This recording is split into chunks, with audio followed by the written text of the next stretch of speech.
லட்சக்கணக்கான அகோரிகள் ஒண்ணு சேருவாங்க. இவங்களை யாரு அழைக்கிறது, எங்கிருந்து வராங்க அப்படின்ற கேள்விக்கான பதில் இது வரைக்கும் இல்ல. பல போலியான அகோரிகளும் இருக்காங்க.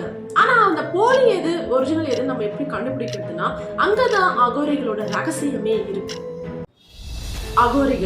அகோரிகள் பொதுவா காசி நகரத்துல அதிகமா இருப்பாங்க. அதுவும் கும்பமேளா அப்படிங்கிற ஒரு நிகழ்ச்சியில பல லட்சக்கணக்கான அகோரிகள் ஒண்ணு சேருவாங்க.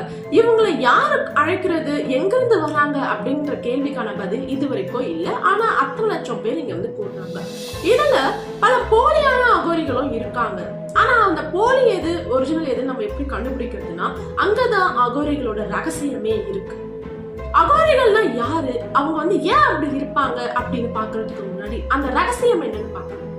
பொதுவாவே அகோரிகளுக்கு அவங்களோட தலை மற்றும் உடலை தவிர வேற எங்கேயுமே முடி இருக்கவே இருக்காது. இது ஒரு மிகப்பெரிய ஒரு ரகசியம். பொதுவாகவே அகோரிகள் வந்துட்டு நிர்வாணமா தான் இருக்கிறாங்க. யாராச்சும் ஒரு சிலர் வந்துட்டு கண்டிப்பா ஒரு சிறு ஆடையை அணிஞ்சிருக்காங்க. தன்னோட உடல் முழுக்க அந்த மயானத்தோட சாம்பல் எடுத்து பூசிக்கிட்டு எரிந்த அந்த உடலோட எலும்பு கூடு, அது மட்டும் இல்லாம அந்த மண்டையோடு இதோடவே அந்த அகோரிகள் வந்து இருப்பாங்க. அகோரிகளுக்கு இறந்து போன ஒரு உடலை சாப்பிட பழக்கம். ஆனா எந்த உயிரையும் அவங்க வந்து கொண்டு சாப்பிடுறது இல்லை. ஏன் அப்படின்னு பாத்தீங்கன்னா, எதை பூமிக்கு சொந்தமாகுதோ அதுதான் அவங்க ஏத்துப்பாங்களாம். அதனாலதான் உயிரோடு இருக்கிற எந்த பொருளையும் அவங்க வந்துட்டு தொந்தரவு பண்ணாம இறந்து போன உடல்களை சாப்பிடுறாங்க. ஏதோ இன்னொரு ரகசியமும் சொல்றாங்க.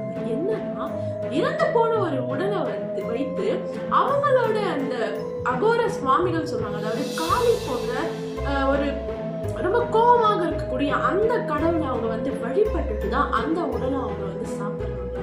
அது மட்டும் இல்லாம அந்த அழுகி போன இறந்து போன அந்த உடலை சாப்பிட்டோம் அவங்களுக்கு எந்த ஒரு வியாதியோ எந்த ஒரு தொந்தரவுமே உடல்ல வளரும். பொதுவா அகோரிகள் வந்துட்டு ரொம்ப குண்டாவோ இல்ல பலமாவோ இருக்கிறது கிடையாது. அவங்களோட அந்த சாதாரண அந்த நிலையிலேயே அவங்க எப்பவுமே வந்துட்டு இருக்காங்க. இது ஒரு மிகப்பெரிய ஆச்சரியமா இருக்கு. என்னதான் அவங்க இந்த மாதிரி வந்துட்டு மயானத்திலேயோ எலும்புகளோடவோ அவங்க இருந்தாலும் அவங்க மேல எந்த ஒரு துர்நாற்றமும் வந்துட்டு அடிக்கிறது.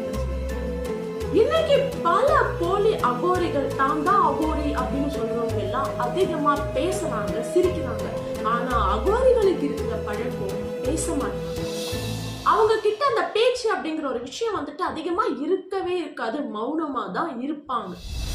அவங்களுக்குள்ளவும் அவங்க வந்து பேசிக்கிறது கிடையாது.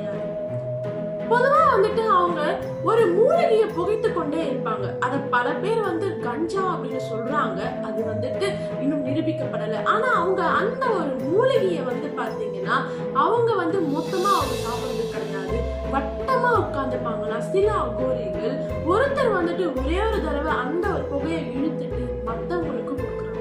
இதுதான் அவங்க வந்துட்டு அந்த கஞ்சா அப்படின்னு சொல்லக்கூடிய அந்த புகையை வந்துட்டு குடிக்கிறாங்க. ஏன் அவங்க இந்த மாதிரி இருக்காங்க? அவங்க இந்த மாதிரி கஞ்சா, அழுகி போன உடல் இதெல்லாம் அவங்க உட்கொண்டாலும் அவங்களால மற்றவங்களுக்கு தொந்தரவு இருக்கான்னா இல்லை. அவங்க எப்பவுமே வந்துட்டு ஒரு தியான மனநிலையிலேயே இருக்காங்களாம். ஏன் அப்படின்னு பாத்தீங்கன்னா அவங்க எடுத்த உடனே இந்த மாதிரியான ஒரு சூழ்நிலைக்கு வரதில்லை. கிட்டத்தட்ட 10-15 வருடங்களாக அந்த மனதை வந்துட்டு எங்கேயும் போக விடாம அடக்கி, அதாவது சிந்தனைகளை ஒருங்கிணைத்து அவங்களோட மனம் தானாகவே வந்துட்டு அந்த இறைநிலை நோக்கி ஒன்றும் இல்லாத ஒரு நிலையை அடைஞ்சதுனால அவங்க அந்த மாதிரியான ஒரு நிலையில வந்து இருக்கிறாங்க அப்படின்னு ஆராய்ச்சி சொல்றாங்க. இந்த அகோரிகளை பற்றி உங்களுக்கு வேற ரகசியம் எதனா தெரியுதுன்னா கண்டிப்பா கமெண்ட் பண்ணுங்க. இந்த ஒரு வீடியோ உங்களுக்கு பிடிச்சிருந்தா லைக் பண்ணுங்க, ஷேர் பண்ணுங்க அண்ட் கமெண்ட் பண்ணுங்க. மறக்காம சப்ஸ்கிரைப் பண்ணுங்க. தேங்க்யூ.